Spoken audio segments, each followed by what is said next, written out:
This is going to be my last speech. And if you notice, I don't have any notes. I'm going off record on this one. No planned script, strictly from the heart. A little bit emotional for me. The other day I was watching TV and I heard the announcement saying, "Have a happy Memorial Day," and a tag one. I didn't know if that was a mistake, if it was unintentional, but I let it pass. Then a good friend of mine, whose son was killed in Afghanistan, told me that other people were wishing her a happy Memorial Day. And we don't understand. How can it be happy? If you look at the events people plan for Memorial Day, what do you see? Parades, car shows, picnics, family reunions, class reunions. Is that what it's about? I'm angry. I'm real angry. Where is the disconnect? Why do I see things so differently than all the others? Am I wrong? Is the mass of people out there right? I had to look inward. And the real issue is the tremendous disconnect between our veterans families, and the rest of America.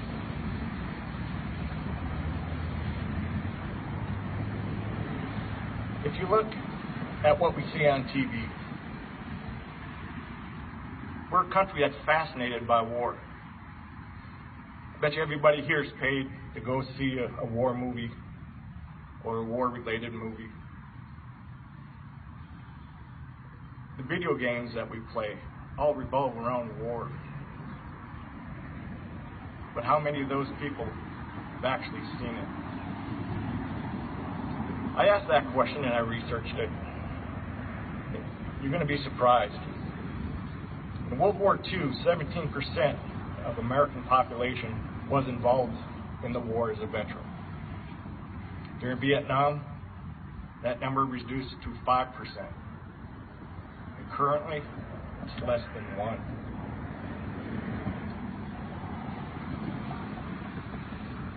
Why is that?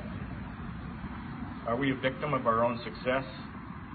That we as Americans have made war so effective, so streamlined, and the real benefit is very few of us have to have skin in the game. We're sent off to war because we're good at it, but nobody wants to be involved in it. Recent studies showed that 60% of all military-aged men think that we should be militarily involved in the defeat of ISIS. When asked if they were willing to serve, only 40% said yes. Why is that?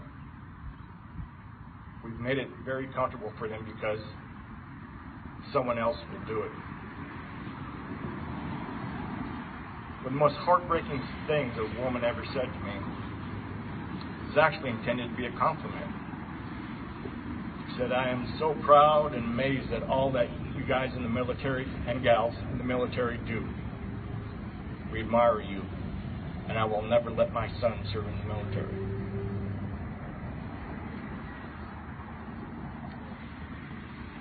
Our military is awesome.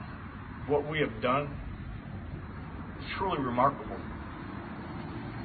We just ended the longest war in American history with all volunteers. Not only was it the longest war, it was a two-front war. Any military strategist will tell you that's almost a recipe for disaster. Yet, we did it.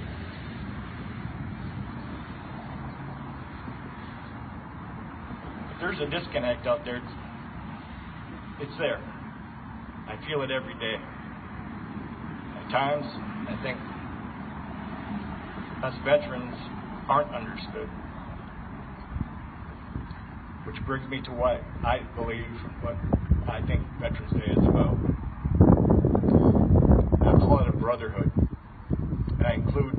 lady veterans too, so don't think I'm trying to be chauvinistic here. I've commanded many units in combat, and I have 3 simple rules that I tell all my senior sergeants, junior sergeants, and officers. Rule number 1 was men die in war. Rule number 2 is you can't change rule number 1. Rule number 3 is never stop trying to change rule number 2. I'm going to share with you a story about rule number 2.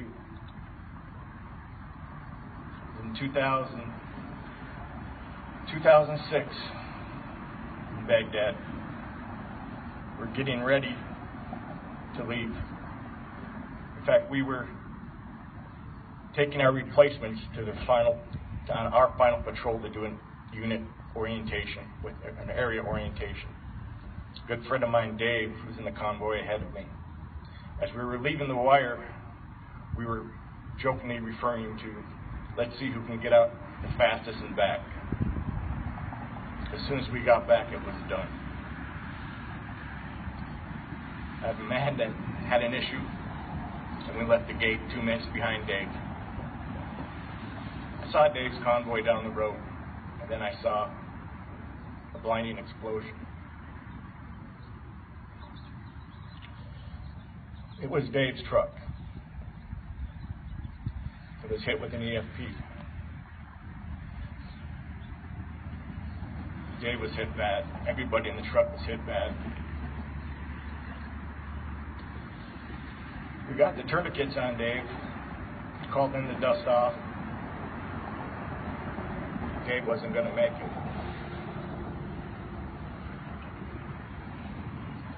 I held him in that ditch. I said, Dave, we done all we could. Dave died in that ditch out around Tampa. It's in my arms. I couldn't change rule number 1.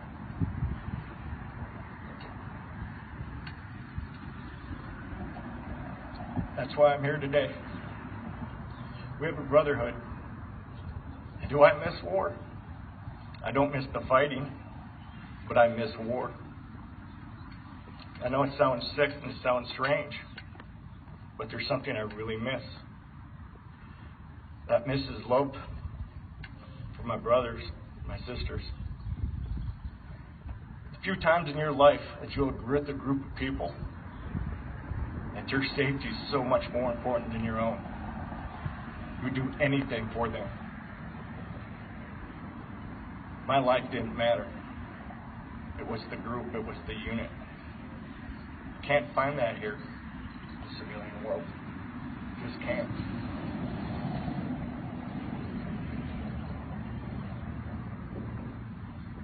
For me, Memorial Day isn't the start of spring or summer, It isn't a barbecue. It's our nation's atonement for the things that we failed to do.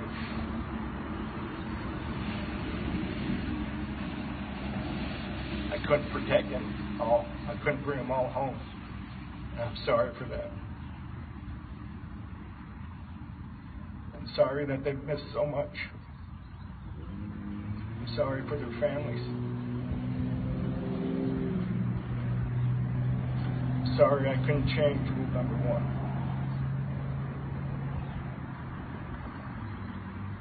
Thank you.